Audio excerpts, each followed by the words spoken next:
और ये देखें वाइपर जो है ये इस तरह जम चुके हैं यहाँ पे, आइस जो है।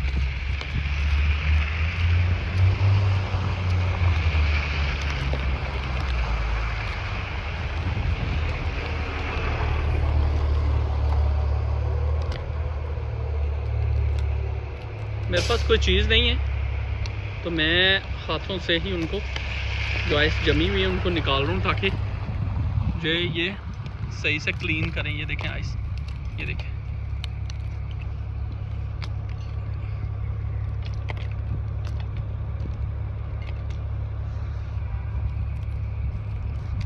एटलीस्ट अब जो है ना वो क्लीनिंग जो है ना वाइपर्स की वो ठीक से होगी। उस साइड का भी जो है उसे भी करना पड़ेगा।